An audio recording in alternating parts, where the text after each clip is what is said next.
Bien, chers amis, bonsoir à toutes et à tous. Merci de votre présence pour ce débat. On va essayer, prenant exemple sur le débat précédent, de surtout vous permettre un long échange avec la salle et de vous laisser la parole.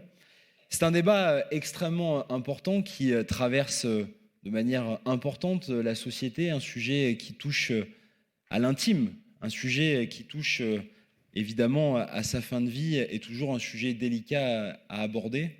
Et si ces dernières années, de nombreuses avancées ont pu être réalisées sur la question de la fin de vie, où notre pays a considérablement progressé, notamment d'abord avec les lois Leonetti, puis avec les lois Claes-Leonetti, on ne peut toujours pas dans notre pays quitter la vie sereinement et dignement. Et c'est un sujet majeur sur lequel, avant de saluer le travail qui a été fait par nos collègues parlementaires au Sénat avec Marie-Pierre, à l'Assemblée avec Marie-Noëlle, saluer aussi le travail qui est fait depuis très longtemps par l'association du droit à mourir dans la dignité et saluer en particulier et adresser mes amitiés, je sais qu'il n'est pas là aujourd'hui, à son président Jean-Luc Romero. Marie-Guide Dufay, présidente de la région Bourgogne-Franche-Comté, a eu une très belle phrase au moment des obsèques de notre camarade et amie Paulette Guinchard, qui, comme vous le savez, si quand elle était secrétaire d'État, n'était pas favorable à titre personnel à des lois spécifiques sur la fin de vie, a eu cette phrase remarquable: « Nos conditions de mort valent bien un débat égal à celui portant sur nos conditions de vie. » Eh bien, ces derniers mois, ces dernières semaines, bien que 96%, selon un récent sondage de la population française, soit favorable à de nouvelles et à une nouvelle loi pour pouvoir mourir dignement, des débats parlementaires, des débats conservateurs parfois ont pu se porter dans la société, obstruant le débat à l'Assemblée nationale, le bloquant par le rejet de l'article 1 de la loi proposée par Marie-Pierre au Sénat, ont empêché d'avancer plus largement sur ce débat. Et je pense qu'il est sain aujourd'hui, dans notre projet tel que nous l'avons fait, et Boris Vallaud, qui en a présenté les grandes directives tout à l'heure, le disait justement, que nous puissions porter en tant que socialistes cette évolution sociétale majeure. Alors, je vais laisser très vite la parole et présenter les intervenants de ce débat. D'abord, je vais commencer par Luc Broussier. Luc Broussier, qui est coprésident du Conseil national, que tout le monde connaît, et qui est un spécialiste aussi dans le parti des questions notamment liées au vieillissement. Saluer évidemment Marie-Pierre de la Gontrie, qui est à mes côtés, sénatrice de Paris, et qui a été auteur d'une proposition de loi il y a quelques semaines au Sénat portant sur la fin de vie, elle vous l'expliquera. Et Marie-Noëlle Battistel à ma gauche, députée de l'Isère, vice-présidente de la Commission des affaires sociales aussi, je crois, économiques, pardon, et de la délégation des droits des femmes à l'Assemblée, qui avait beaucoup travaillé à l'Assemblée nationale, notamment au moment de la proposition de loi Falorni qui avait été faite ces derniers mois, et elle vous dira aussi ce blocage qui a été fait. Je te laisse Marie-Noëlle, non, Marie-Pierre. Pour commencer, je te laisse la parole. On va commencer par le Sénat. Merci Pierre. Bonjour à tous. Donc on va essayer, pour ne pas se faire engueuler, de parler peu et vous laisser la parole après, même si le sujet n'est pas du même ordre que notre précédent atelier. Plusieurs choses. D'abord, cette question de la fin de vie et de savoir si on a le droit de décider quand on cesse de vivre, finalement, c'est quelque chose qui a émergé dans le débat public de manière assez nette depuis quelques années, avec des militants, et Pierre parlait de l'Association pour le droit de mourir dans la dignité, qui existe quand même depuis 40 ans et qui, pour nous militants, est une forme de leçon, parce que lorsqu'on fait des réunions, ou lorsque l'ADMD fait des réunions sur le sujet de la fin de vie, elle remplit sans problème des salles avec des gens qui sont absolument engagés sur ces sujets, toutes générations confondues, et non pas simplement les personnes âgées. Donc cette idée qu'on doit pouvoir finalement ne pas terminer notre vie sans pouvoir en décider les modalités. Évidemment, ce qui a fait émerger aussi cette question dans notre esprit à chacun, c'est des connaissances de faits qui nous ont bouleversés, On pense à l'affaire Vincent Lambert, évidemment. Et donc, on a vu chacun, dans nos télés, une sorte de feuilleton absolument terrible où, jour après jour, on apprenait que quelqu'un dans un état végétatif ne pouvait pas quitter la vie parce que l'épouse, la famille, personne n'était d'accord, les médecins, etc., etc. Et donc, forcément, ça a renvoyé à des questions intimes de chacun de nous, puisqu'évidemment, nous ne pensons jamais à la mort et pourtant nous savons que nous mourrons. Et ça fait écho à une forme d'angoisse personnelle qui est de dire comment est-ce que je pourrais assurer le fait que la fin de ma vie se fasse dans des conditions supportables. Donc ce débat a émergé. Et ce qui est très intéressant, c'est comme souvent sur les questions sociétales, les Français sont plus en avance que le monde politique. Parce que Pierre le rappelait, des sondages ont été faits depuis longtemps. Plus de 90% des Français sont d'accord pour qu'on avance vers, alors après on en reparlera peut-être tout à l'heure, qu'on parle d'euthanasie active ou passive, de suicide assisté. J'ai envie de dire, ce ne sont pas des nuances, mais ce sont des différences. Et les Français sont massivement d'accord. Ça renvoie aussi sans doute à la question religieuse, mais même dans ce cercle-là, des sondages ont été faits. À peu près 70% des catholiques pratiquants. Ce qu'on appelle catholique pratiquant, c'est quelqu'un qui va, je résume, à la messe une fois par semaine, eh bien, sont également favorables à ce qu'on avance sur ce sujet. Si j'évoque ça, c'est que d'un point de vue politique, pour moi, c'est un mystère. Pourquoi est-ce qu'aujourd'hui, le gouvernement n'a pas assumé le fait de faire venir ce texte, cette modification, alors même que nous avons, et c'est toute l'originalité de notre démarche, nous avons connu une démarche totalement transpartisane puisque tous les groupes parlementaires ont déposé des propositions de loi en ce sens, de la gauche à la droite, et que, au final, y compris des marcheurs, et que pourtant, au final, nous n'y sommes pas arrivés. C'est intéressant que nous ayons mis en place cette démarche transpartisane parce qu'au fond, les parlementaires se sont immiscés de cette manière dans les interstices de la Ve République en essayant de tordre le bras du gouvernement, même si au final, nous n'y sommes pas arrivés. Donc, ce qui est intéressant aussi, c'est de dire que nous aussi, nous avons pris cet engagement, nous aussi, nous ne l'avons pas fait. Ça a été l'un des engagements qui avait été pris par François Hollande lors de sa campagne présidentielle. Au final, après des commissions, des comités d'éthique, etc., il a été décidé de mettre en place ce qu'on a appelé la loi Claes-Leonetti, c'est-à-dire c'est un dispositif qui permet de mettre en place ce que vous entendez parfois évoquer, c'est-à-dire la sédation profonde et continue, mais il faut être, c'est le cas de le dire, à l'article de la mort. Et lorsque notre collègue et camarade Paulette Guinchard-Kunstler a décidé d'aller en Suisse pour finir sa vie, et elle a voulu qu'on le sache, et elle a voulu que Marie-Guy Dufay, qui était une amie personnelle, parle pour elle. Elle a découvert, elle qui précédemment n'était pas favorable à cette réforme lorsqu'elle était secrétaire d'État aux personnes âgées, elle a découvert, alors que très malade, devenant quasi impotente, elle est allée à l'hôpital de sa ville, à Besançon, et là on lui a dit que non, parce que la sédation profonde et continue, il faut être vraiment quasiment aux portes de la mort pour en bénéficier. Et du coup, c'est là qu'elle a fait ce choix de partir à l'étranger.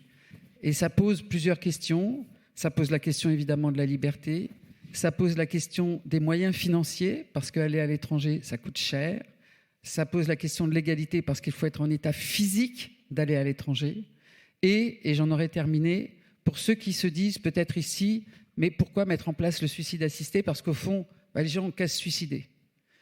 Mais la vraie différence, c'est que lorsqu'on met en place, qu'on fait ce choix, on parle. On parle avec ses proches, on réfléchit, on leur annonce. Évidemment, c'est compliqué, mais il n'y a pas ce que nous avons connu sans doute les uns les autres, la terrible souffrance lorsqu'un de ses proches se suicide et qu'on vit avec la culpabilité, le regret de ne pas avoir agi. Là, on peut échanger avec la personne qui veut mourir et c'est toute la différence. Donc nous avons tenté d'avancer. Au Sénat, ça a été plutôt une bonne surprise, même si nous n'avons pas réussi à le faire voter, parce que le Sénat, qui est majoritairement de droite, nous avons échoué de peu, puisque 19 voix seulement nous ont séparés d'un vote favorable. C'est très peu quand on voit sur l'ensemble du Sénat. Donc c'est vous dire que toutes les mentalités évoluent et évidemment ce sera évoqué par rapport à l'Assemblée puisque là aussi les choses ont bougé. Donc voilà un petit peu comme introduction à notre échange ce que je pouvais vous dire sans entrer dans les détails, mais je le ferai volontiers tout à l'heure, sur ce qui est proposé comme dispositif. Mais je pense que ce qui est intéressant pour nous, c'est la philosophie de la démarche. Merci beaucoup Marie-Pierre. Marie-Noëlle, je te laisse la parole. Oui, bonjour à toutes et tous. C'est effectivement un sujet difficile dont nous avons eu à débattre au Parlement. Alors, je ne reviendrai pas sur les éléments qu'a donné Marie-Pierre, parce que je les rejoins tout à fait. On n'est pas forcément sur cette table ronde sur un débat contradictoire, puisque nous sommes, je pense, à peu près tous du même avis, comme d'ailleurs l'ensemble des Français, puisque la forte proportion des Français et Françaises favorables à la proposition et à ce texte est quand même extrêmement forte, puisque c'est plus de 90%. Marie-Pierre disait tout à l'heure qu'effectivement, aujourd'hui en France, on ne peut pas choisir sa fin de vie. Et donc, on est obligé de partir à l'étranger. Alors, ça pose les questions que tu as évoquées, mais ça pose aussi la question, c'est un choix difficile qui est fait par la personne, qui est fait aussi très souvent avec l'assentiment de la famille. Et c'est encore une fois rajouter à la difficulté que de devoir partir et finalement faire sa fin de vie seul, éloigné de sa famille, parce qu'évidemment, toute la famille ne peut pas partir avec. C'est aussi un peu un renoncement de l'État, parce que l'État français, le gouvernement dit oui, on a apporté des solutions, et puis si ça ne convient pas, il y a l'étranger. Donc c'est un petit peu comme le débat très souvent que l'on a sur l'avortement, mais qui est un autre sujet. L'état du droit à l'étranger, il est quand même beaucoup plus abouti qu'en France, puisque les Pays-Bas, la Belgique, le Luxembourg, la Suisse autorisent l'euthanasie active. Mais il y a aussi le Portugal et l'Espagne qui ont adopté des législations assez similaires. Donc on est plutôt en retard en France.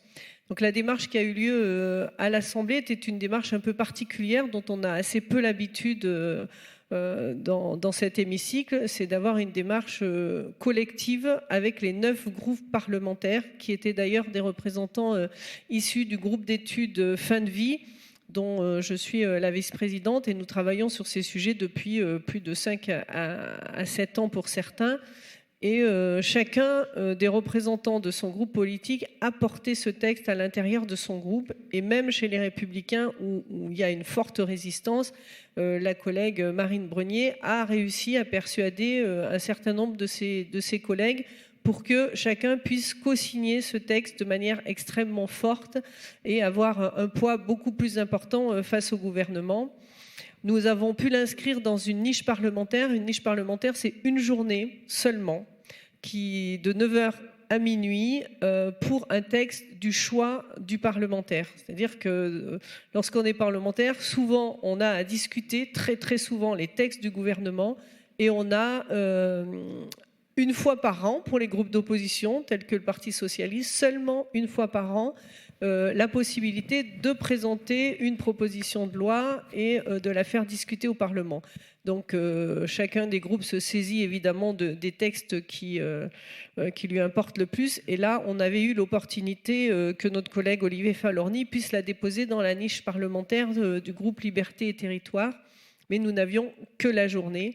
Et la cloche de minuit a sonné lorsque nous avons eu le temps seulement d'examiner l'article 1, mais de faire adopter un amendement qui écrivait spécifiquement dans cet article le droit à choisir sa fin de vie. Donc aujourd'hui, on en est là. Un autre groupe peut prendre ce texte dans l'état, c'est-à-dire qu'on ne recommencera pas au début, mais seulement à l'article 2. Mais il faut une volonté politique forte, ou alors il faut que le gouvernement puisse le reprendre, puisque lui, il a tout le temps du débat qui lui est autorisé. Donc à l'issue de cela, nous avons été 296 parlementaires à adresser un courrier au Premier ministre pour qu'il puisse faire porter ce débat au Parlement. Bon, pour l'instant, nous avons la sourde oreille. Nous avons un président de la République qui est très conservateur sur ce sujet-là. Et je ne pense pas que nous puissions l'examiner avant la fin du mandat. En tout cas, moi, je l'espère, si on arrive à trouver une opportunité dans une autre niche parlementaire.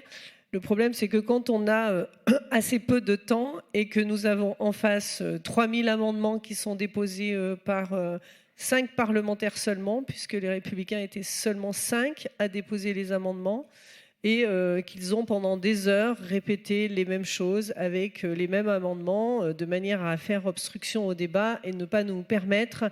on peut être contre, on peut avoir toutes les positions possibles et imaginables, mais le débat doit se faire. Et là, nous n'avons pas pu avoir le débat jusqu'au bout.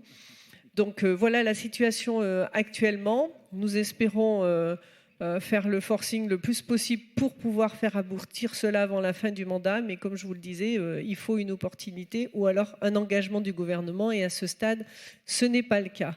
Donc je ne vais pas aller plus loin parce que je préfère qu'on réponde après l'intervention de notre collègue et laisser du temps pour vous. Merci beaucoup Marie-Noëlle. Alors je vais laisser la parole à Luc qui, après ses éclairages parlementaires, lui va nous amener un regard peut-être un peu différent et je crois peut-être même surprenant. Non, je ne sais pas si ça sera surprenant. En tout cas, comme je ne connais rien à la question de la fin de vie, je vais vous parler de la fin de la vie. Bon. Ce qui est un phénomène un peu différent qui va concerner quelques centaines de milliers de personnes chaque année. Et sur lequel on n'a peut-être pas là aussi complètement tiré toutes les conséquences.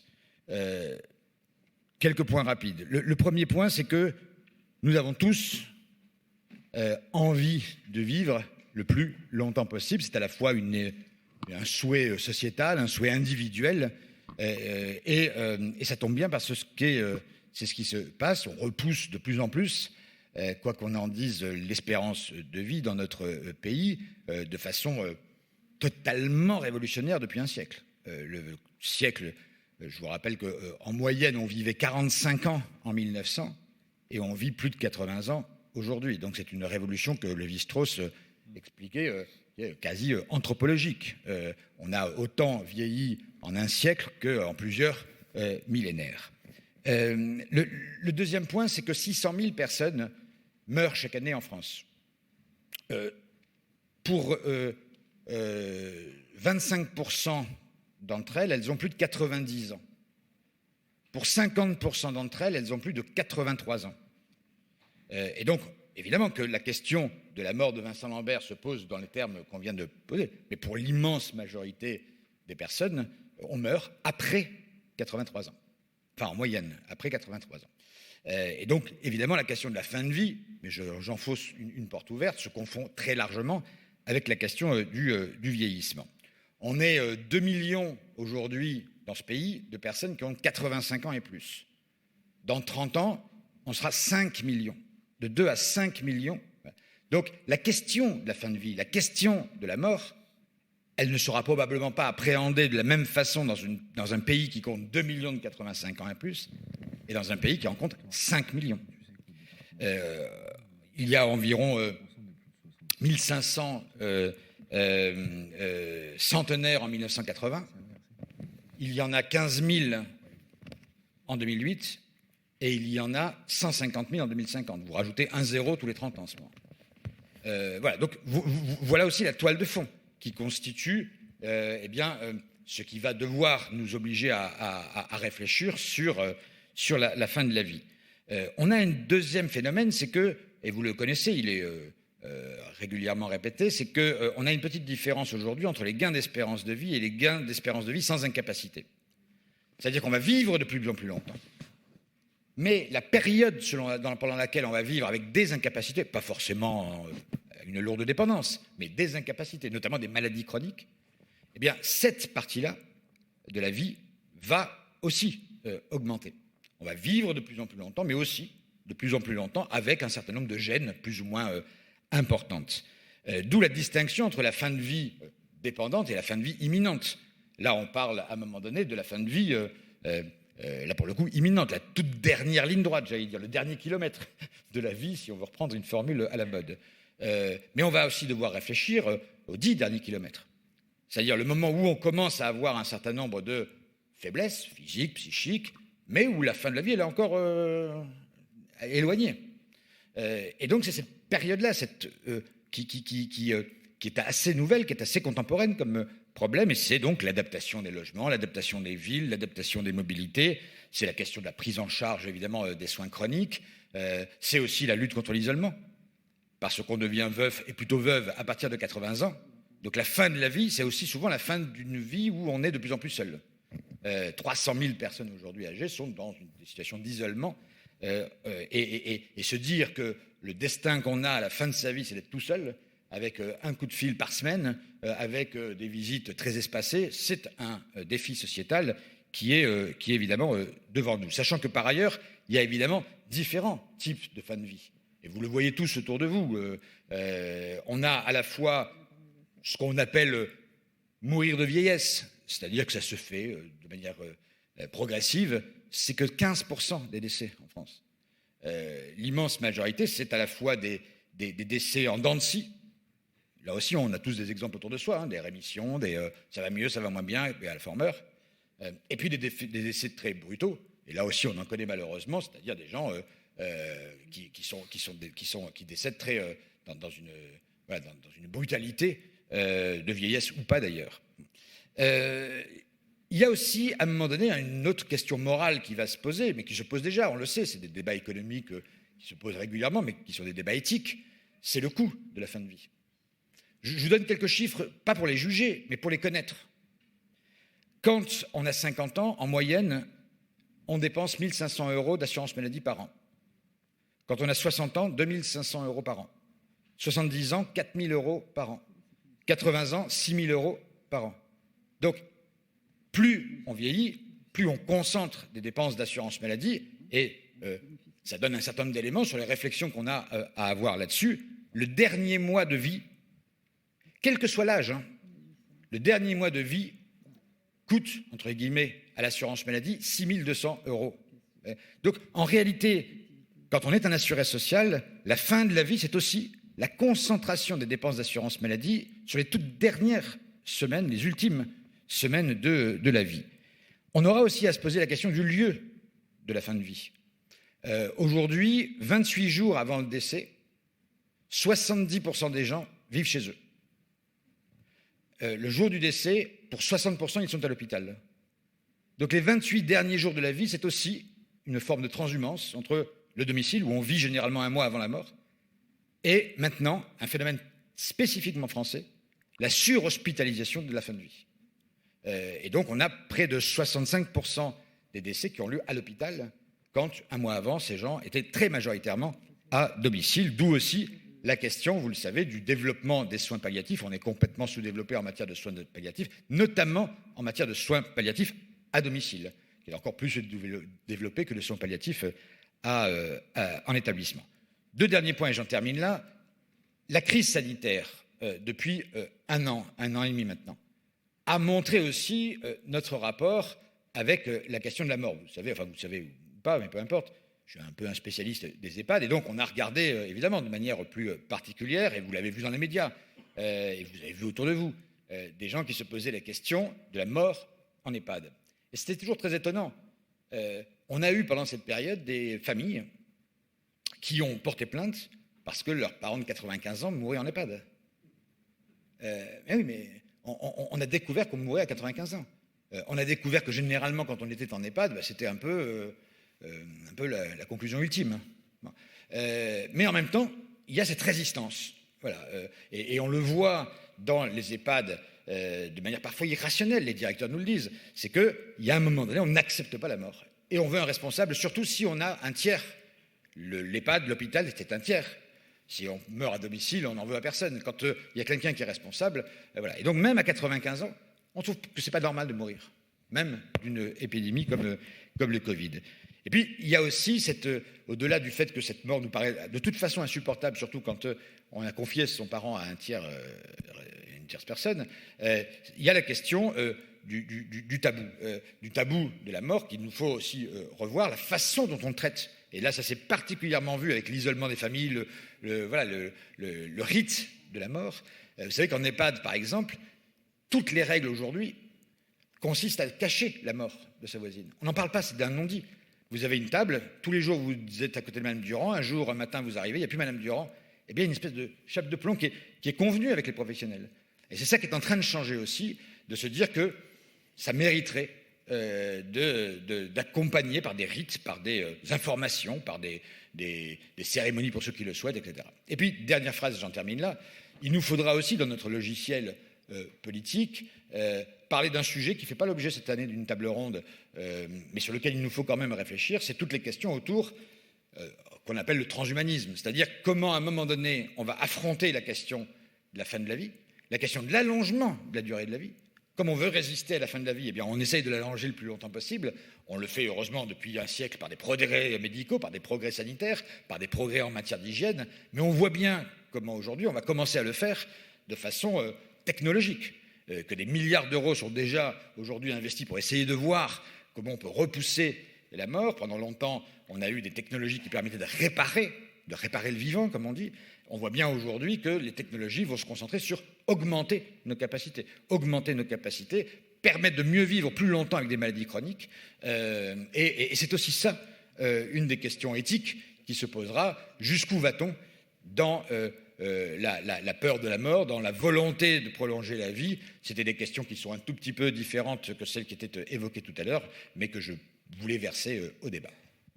Merci Luc pour ces précisions, merci pour cet éclairage. Alors, ce qu'on va vous proposer, ce que je disais en introduction, c'est que vous puissiez prendre la parole maintenant pour qu'on ait un temps d'échange un peu long et que ce ne soit pas un flot d'intervention continue. On se dit que c'est une bonne chose. Qui veut prendre la parole? Michel? Oui. Alors, pour les questions, il faut descendre et on vous amène un micro tout de suite. Merci pour ce que vous avez dit. Merci d'avoir posé la question dans nos travaux et de l'avoir posée aussi dans le projet, je crois, si j'ai bien compris.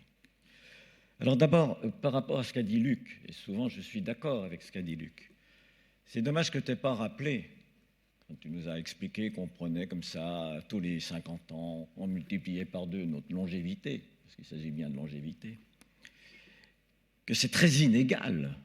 C'est très inégal. Les plus démunis ont en moyenne 15 années de vie en moins. 15 années de vie en moins. Qu'est-ce qu'a fait Victor Hugo? Qu'est-ce qu'a écrit Victor Hugo 15 ans avant sa mort? Si Victor Hugo était mort à l'âge où meurent les plus démunis de son siècle, il n'aurait peut-être pas écrit la moitié de son œuvre. Donc, la question qui est posée à des socialistes d'abord, par rapport à ce problème, c'est l'inégalité, les inégalités scandaleuses par rapport à l'espérance de vie. C'est quand même notre première richesse de vivre. Quelles sont les autres richesses? Une fois que vous êtes mort, on peut encore parler de liberté, d'égalité, de fraternité? Non, il faut être vivant pour parler de tout ça. Et donc, nous avons d'abord politiquement à faire en sorte qu'il y ait une égalité par rapport à l'espérance de vie et que ça renvoie aux inégalités sociales, aux inégalités éducatives, aux inégalités relationnelles, sociétales même. Et quand tu évoquais ce qui s'est passé dans les EHPAD, j'ai été complètement scandalisé par ce qui s'est passé dans les EHPAD et ce qui s'est passé dans le traitement des morts, je dis bien des morts, je ne dis pas de la mort, je dis des morts, pendant le premier confinement. Au point que j'avais fait une pétition, où je demandais la fin du huis clos. La fin du huis clos, on a organisé les huis clos dans les EHPAD. Ce qui est absolument scandaleux. Je dis bien scandaleux. Pourquoi on n'a pas autorisé aux parents, à l'enfant, au petit-enfant, de venir voir? C'est pas qu'on nie la mort, c'est pas qu'ils niaient la mort, c'est pas parce qu'ils voulaient pas qu'il meure, mais qu'ils voulaient simplement être proches de celui qui va mourir. Ce qui caractérise l'humain, oui, tout simplement l'humain, par rapport à tout le champ de la vie, de la vie, de l'existence des autres espèces vivantes, c'est qu'on enterre nos morts et qu'on accompagne les mourants. Voilà, ça c'est un signe de civilisation. Les charniers, c'est toujours, quand il y a de la torture, c'est toujours barbare. Alors, je termine. Non, mais excusez-moi, mais non, mais il n'y a pas de problème, mais c'est pour que tout le monde puisse s'exprimer. Non, mais je suis bien d'accord. Mais d'ailleurs, tu l'as dit toi-même, donc il y a là ici 4 représentants sur la même vision, qu'on puisse avoir une vision différente, et ça c'est le débat politique. Et les socialistes aiment le débat. Moi, ça fait assez longtemps que je suis socialiste, donc ça fait assez longtemps que j'aime le débat. Et puis une chose qui n'a pas été évoquée, quand on parle d'avortement, c'est un tout autre débat, l'avortement. Et je ne vois pas ce que ça vient faire, la question de l'avortement, dans la question de la fin de vie. Sauf qu'on a entendu des discours, parfois, mais pas de nos rangs. Hein. C'est les discours qui relient les deux, c'est plutôt des rangs de ceux qui ne sont pas d'accord avec nous. Alors moi, je suis, et je termine, d'accord avec la fin de vie. Mais entendons-nous bien sur ce que ça veut dire. Parce qu'on parle de suicide assisté, et je vais en terminer. J'ai passé 40 ans de ma vie professionnelle. Ceux qui ne me connaissent pas, je vais vous dire ce que je suis. J'ai été professeur de médecine légale pendant 40 ans, et j'étais psychiatre aussi. Et j'étais l'un des pionniers de la prévention du suicide en France. La prévention du suicide en France. Et quand j'entends suicide assisté, moi je réponds suicide évité. Parce que vous le savez bien, la plupart des suicides, et il y en a environ 10 000 par an, et il y a à peu près 200 000 Françaises et Français qui tentent de se suicider. 200 000. Ils ne se suicident pas parce qu'ils sont en fin de vie et qu'on n'a pas voulu les aider. Ils se suicident parce qu'on ne leur donne pas les conditions, ou ils pensent n'avoir plus les conditions de vivre. Mais pas de fin de vivre, mais de vivre tout simplement. Et il faut faire attention à ce qu'on ne présente pas toujours la mort comme la solution. La mort, ça devrait être la solution après toutes les autres, mais dès lors que toutes les autres soient possibles. Voilà. Et c'est pour ça que moi je suis pour les soins à la demande des personnes, et que ce qu'on appelle les soins palliatifs puissent donner la possibilité aux soignants d'arrêter la vie. C'est ça le vrai problème. C'est que les soins palliatifs, ça force les soignants à ces 28 derniers jours dont tu as parlé tout à l'heure. Mais vous savez, et vraiment, c'est la fin de ce que je veux dire, les 28 derniers jours, alors il y en a qui disent « Ah ben si c'est les plus chers, on va faire mourir 28 jours avant. » Vous voyez ? Puis comme les 28 jours avant, ce seront encore les plus chers, puisque c'est toujours les derniers qui sont les plus chers, vous voyez, et finalement, il n'y aura plus de problème. Merci. Merci Michel. Pour recentrer un peu le débat sur la question de la fin de vie, qui est le débat central de notre atelier, évidemment, parce que Luc est parti loin, Marie-Noëlle répondra à quelques éléments. Moi, je voudrais aussi recentrer sur quelques éléments en rebondissant sur ce que disait Michel. Michel disait à l'instant, à juste titre, la question c'est la vie, comment bien vivre, l'égalité, l'inégalité, qui est au cœur du projet des socialistes. C'est une réalité. Mais sur la fin de vie, moi je veux aussi préciser ça. Sur la question de l'accès notamment à l'euthanasie, là aussi il y a de profondes injustices et profondes inégalités. Quand on prend les chiffres du CESE, les derniers, sans avoir de preuves complètes, et ils n'arrivent pas à formaliser, chaque année en France, entre 2000 et 4000 euthanasies clandestines sont pratiquées dans notre pays. Mais à qui sont-elles pratiquées, ces euthanasies clandestines ? Pas aux catégories sociales les plus faibles. De la même manière, et Marie-Pierre, comme Marie-Noëlle le disait à juste titre, quand on doit aller en Suisse, quand on doit aller en Belgique, demain en Espagne, etc., quelles sont les catégories de population qui peuvent déjà financièrement le faire, qui ont l'accompagnement familial suffisant pour le faire ? Là aussi. Et on a une profonde inégalité, et c'est là aussi pourquoi, au cœur du projet des socialistes, la question du droit à mourir dans la dignité dans notre pays doit être reposée, et qu'il faut mettre fin, selon moi, à ce qui est finalement un sujet de conservatisme supplémentaire du président de la République affiché, parce qu'il s'agit bien de ça, Marie-Noëlle l'a dit. Si la loi n'est pas allée plus loin à l'Assemblée nationale, c'est par esprit conservateur du président de la République, seulement. Et donc, on doit aussi reprendre le sujet par cet angle-là. Je voulais le repréciser par rapport à ce que disaient Michel et Luc dans leurs interventions. Est-ce qu'il y a d'autres interventions, chers camarades, chers amis ? Oui. Je vais être un petit peu hors sujet, mais j'aimerais quand même que, quand on dit que le dernier mois de vie, c'est 6 200 €, je crois, ce qu'a dit Luc, il ne faut pas oublier aussi que la première année de vie coûte aussi cher que la dernière année. Donc il faut le dire parce qu'il y a quand même l'intergénérationnel aussi là, hein, qui joue derrière là. Donc il faut le dire. Voilà, c'est tout. Merci. Denis, tu voulais prendre la parole ? Oui, je vous remercie de vos interventions, c'est très intéressant. Moi, je ne suis pas encore à l'article de la mort, comme on disait tout à l'heure, mais j'entends déjà un peu moins bien. Et je t'ai entendu évoquer la question que c'était dans le programme du mandat pendant lequel on était au pouvoir, avec François Hollande, et je n'ai pas très bien compris, finalement, pourquoi on n'est pas allé jusqu'au bout. Alors, je ne sais pas si tu l'as dit ou pas, parce que j'ai oublié mes oreilles, mais est-ce que tu peux revenir là-dessus? Parce que moi, ça m'intéresse énormément, avant d'y être, à l'article de la mort, que cette loi, elle passe et qu'on puisse choisir sa fin de vie. Et donc, j'aimerais bien tirer les leçons de ce qu'on a fait ou de ce qu'on n'a pas fait quand on avait le pouvoir, pour que quand on l'aura, c'est-à-dire très bientôt, on puisse faire aboutir cette loi. Exactement. Merci, Denis. Vas-y, je t'en prie.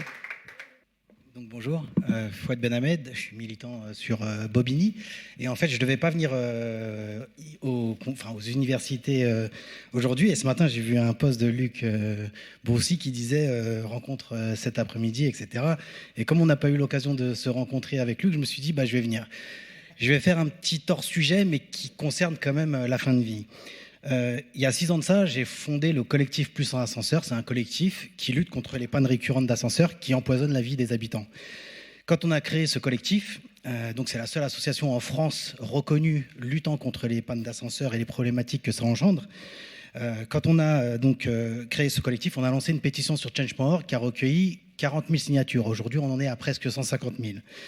Et les gens nous ont posé la question, c'est super ce que vous faites, etc. Mais concrètement, quand il y a un ascenseur qui est en modernisation ou quand il y a un immeuble sans ascenseur, qu'est-ce que vous proposez? Donc, critiquer, se plaindre, c'est bien, mais trouver des solutions, c'est parfois aussi peut-être aussi bien. Et donc, on a développé un système qui s'appelle l'assistance à mobilité verticale. C'est une chaise qui gravit les escaliers avec une assistance, et on a été dans l'obligation de créer en fait une activité professionnelle parce qu'en fait le métier n'était pas reconnu, et donc on est en train de créer le métier d'assistant à mobilité verticale, et vous allez voir pourquoi je me suis dit que c'était peut-être intéressant d'intervenir ce soir ici auprès de vous.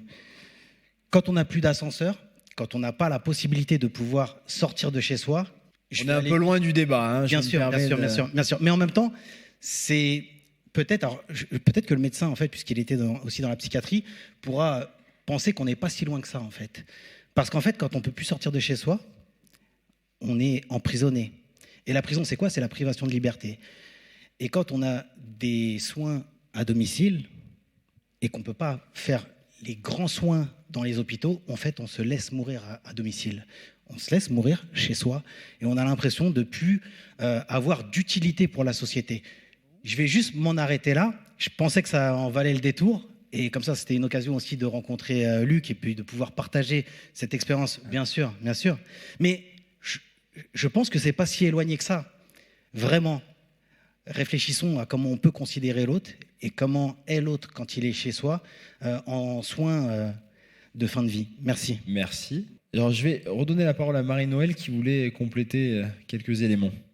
Oui, simplement, je voulais répondre sur la question de l'IVG. Je n'ai pas du tout fait un parallèle, ou alors je me suis mal fait comprendre entre l'IVG et la question de la fin de vie. J'ai juste fait un parallèle entre ce phénomène d'obstruction parlementaire qui se développe de plus en plus. Et comme on avait eu quelques semaines précédant ce débat-là, la même obstruction avec 5000 amendements qui avaient été déposés et qui nous avaient conduit à retirer le texte. C'était simplement là-dessus, rassurez-vous, je ne mets absolument pas ça sur le même plan. Et puis, je voulais aussi dire qu'on associe souvent, ça a été dit d'ailleurs ici, la fin de vie à la vieillesse. Mais moi, j'ai de plus en plus de témoignages et des questionnements à ma permanence de personnes qui ne sont pas du tout dans la situation de vieillesse, mais par exemple qui sont atteints de la maladie de Charcot et qui ne veulent pas vivre la maladie de Charcot, en tout cas la fin de la maladie de Charcot, et qui souhaitent partir quand ils le décident. Voilà. Et c'est aussi pour cette catégorie de personnes que nous devons trouver solution, parce qu'aujourd'hui, la seule solution qu'on leur donne, eh bien, c'est aller dans un autre pays. Ici, on n'a pas de solution pour vous. Et donc, c'est de plus en plus fréquent, et j'avais fait un débat dans ma circonscription sur cette question de fin de vie. Il y avait 200 personnes, alors avec des gens qui étaient favorables, d'autres qui ne l'étaient pas, et il y a eu vraiment un gros débat contradictoire et des témoignages extrêmement émouvants de personnes qui ne trouvaient pas solution et qui devaient partir et qui devaient dépenser beaucoup d'argent. Et ça, c'est une question d'inégalité dont on a parlé tout à l'heure. Voilà, je voulais simplement poser ces deux choses. La fin de vie, c'est pas seulement une question de vieillesse, c'est aussi dans des parcours de vie, des situations, soit de maladie, soit d'accident, qui concernent des personnes très jeunes. Merci Marie-Noëlle. Alors Marie-Pierre va répondre à Denis sur pourquoi est-ce qu'on ne l'a pas fait. C'est quand même un bon sujet, parce qu'avant de se dire qu'on va le faire l'année prochaine, pourquoi est-ce qu'on ne l'a pas fait quand on était au pouvoir? Je sais pas. Non, plus sérieusement, en fait, juste la chronologie des choses, c'est que, rappelez-vous, donc 2005, il y a la première loi Leonetti qui organisait la fin de ce qu'on appelait l'obstination déraisonnable. C'est aussi l'émergence des directives anticipées. Donc, lorsque Hollande est candidat, il annonce, avec une périphrase que je n'ai plus en tête, quelque chose qui laissait comprendre qu'on allait mettre en place une législation sur la fin de vie telle que nous l'évoquons aujourd'hui. Et puis, il y a eu des consultations, des comités, des trucs, etc., etc. Bref, au bout du compte, a été décidé de manière bipartisane. C'est intéressant d'ailleurs que le choix ait déjà été fait à ce moment-là, comme s'il y avait une espèce de crainte d'aborder ce sujet. Et c'est devenu la loi Claes-Leonetti. Donc Claes, c'est un de nos camarades. Leonetti, c'était le même, mais voilà. Et qui a avancé incontestablement en affirmant le principe du développement des soins palliatifs et en instaurant le droit à ce qu'on appelle la sédation profonde et continue. Mais, et par rapport au terme qu'utilisait Michel tout à l'heure, pour bénéficier, le terme n'est pas adapté, de la sédation profonde et continue, il faut être vraiment aux portes de la mort. Or, nous, aujourd'hui, nous ne parlons pas de ça. Nous parlons de personnes qui sont dans une situation d'une maladie incurable et grave et qui subissent des douleurs insupportables et impossibles à calmer. Donc, les situations ne sont pas exactement les mêmes et la personne qui évoquait la maladie de Charcot, c'est exactement adapté à ça. Donc, au final, c'est ce pas en avant qui a été choisi. Et nous ne sommes pas allés plus loin, même si la loi Claes-Leonetti était un progrès important. Il faut savoir d'ailleurs que lorsque nous avons eu le débat parlementaire, que ce soit au Sénat ou à l'Assemblée, il nous a été opposé qu'il fallait d'abord appliquer pleinement la loi Claes-Leonetti, que les soignants n'en faisaient pas suffisamment d'usage, et développer les soins palliatifs.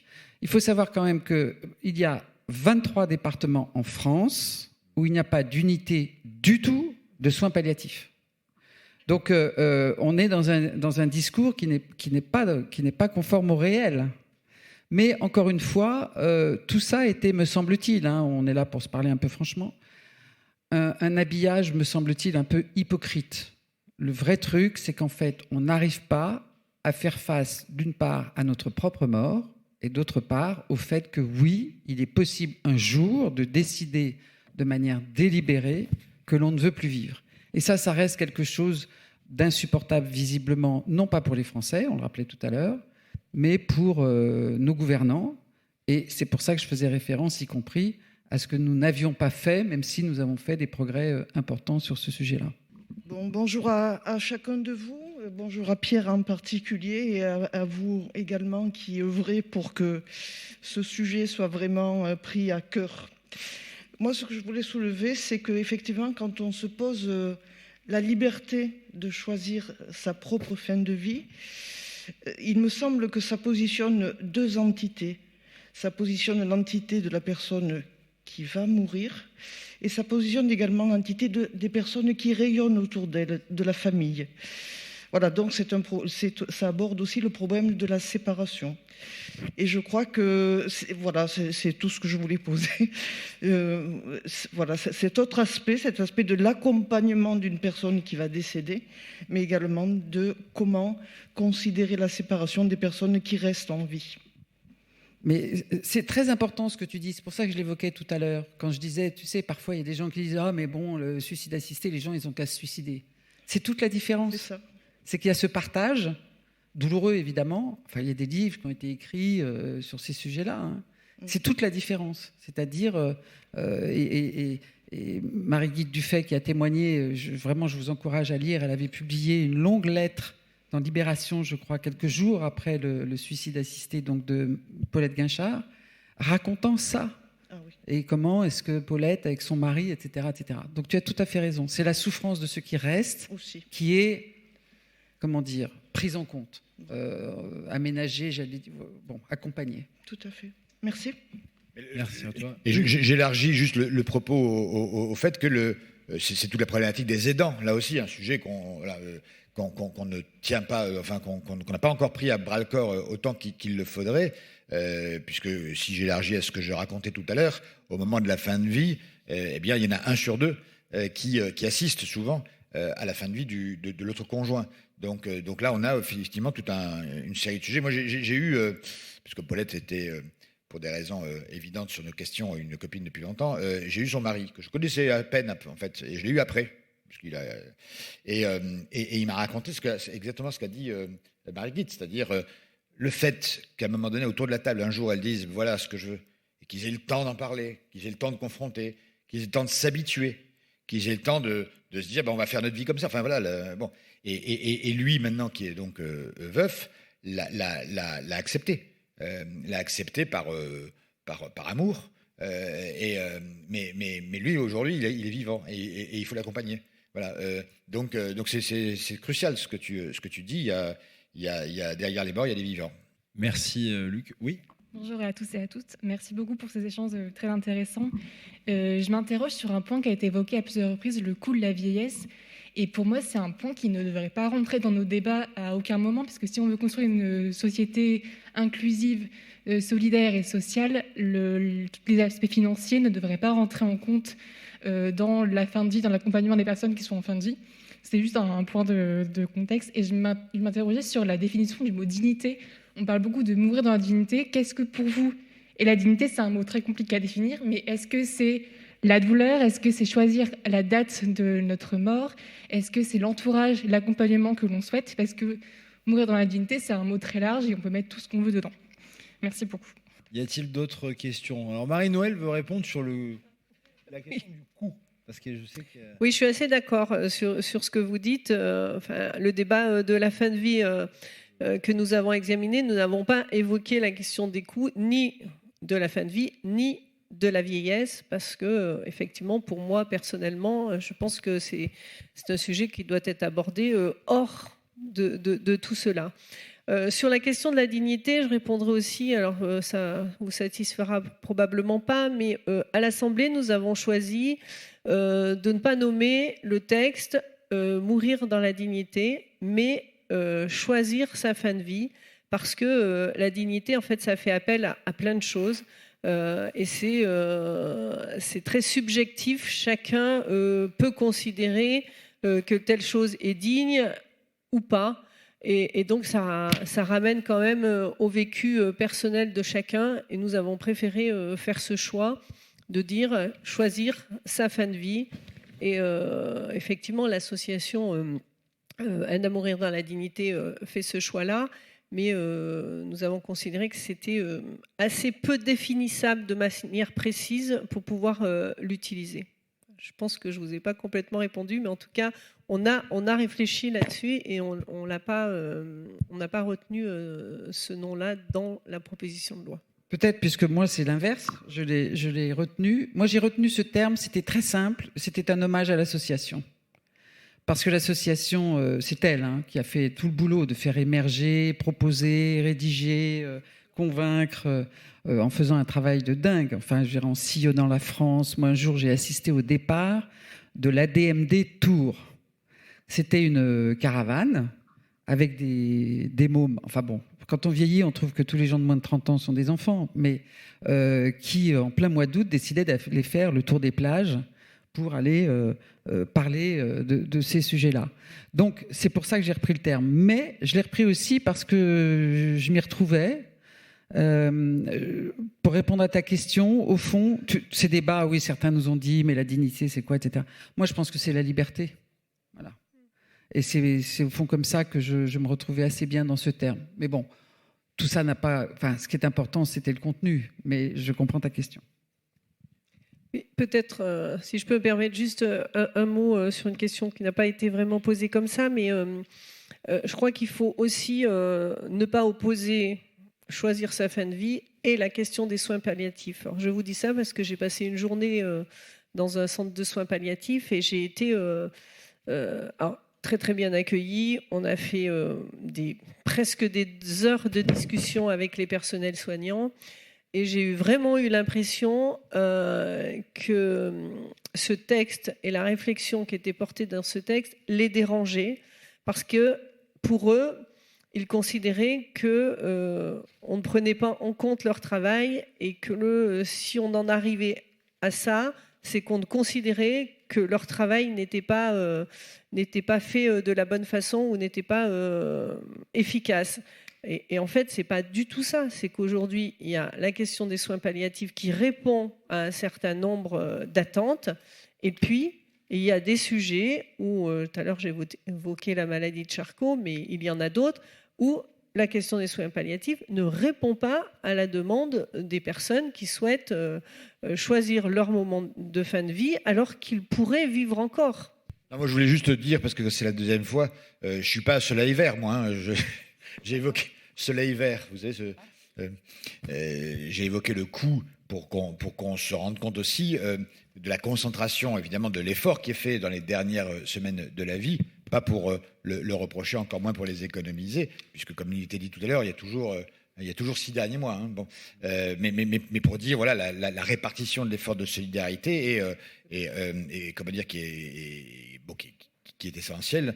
C'était donc une donnée statistique. Hein. Il n'y avait pas chez moi de volonté d'éradiquer ces coûts-là. Hein. Merci Luc.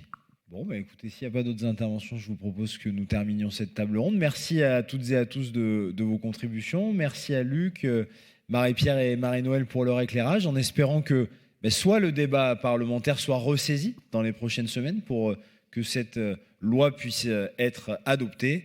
Soit sinon, mais ça, je pense que c'est notre travail collectif et ces universités d'été de Blois vont le démontrer pendant tout le week-end que la force de notre projet, de nos convictions, de notre mobilisation sur le terrain nous permettra de réaccéder aux responsabilités, au pouvoir et cette fois, mon cher Denis, d'enfin tenir cet engagement si attendu par les Français. Merci à tous et belle soirée.